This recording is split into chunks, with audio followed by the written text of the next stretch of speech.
French not தான் பார்க்க போறோம். ஓகேங்களா? நார்மல் சீவிங் நீடில் தான் எடுத்துருக்கேன். ஓகேங்களா? சீவிங் நீடில்ல ஜரி த்ரெட் எடுத்துருக்கேன். ஜரி த்ரெட்ல நீங்க 3 ஸ்ட்ராண்ட் எடுத்துக்கிட்டீங்கன்னா அது நம்ம நீடில் வந்து டபுளா ஃபோல்ட் பண்ணும்போது நமக்கு 6 ஸ்ட்ராண்ட்ஸ் கிடைக்கும். ஓகேங்களா? சோ அந்த மாதிரி தான் நார்மலா ஃப்ரெஞ்ச் நாட் வந்து லெஃப்ட் ஹேண்ட்ல த்ரெட்டை பிடிச்சிட்டு நீடில் வந்து மேல வச்சு சிங்கிள் சுத்து.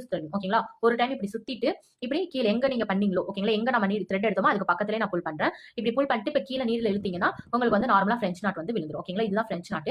இதுக்கு எப்படி நம்ம இப்ப லாக் பண்றது, கீழே ஃப்ரேம் கீழே எப்படி லாக் பண்றதுன்னு பார்க்கலாம். ஓகேங்களா? ஜஸ்ட் இப்படி எங்க நம்ம ஃபினிஷ் பண்ணமோ அதுக்கு பக்கத்துலயே திரும்பவும் நீடில் எடுத்துக்கோங்க. எடுத்துட்டு கீழே வந்து த்ரெட் இருக்கு இல்லைங்களா, ஃபுல்லுமே நம்ம கிளாத்தோட அட்டாச் பண்ணிடக்கூடாது. கீழே த்ரெட் வந்து நான் கையில பிடிச்சிருக்கேன், இன்னுமே கையில பிடிச்சிருக்கேன்.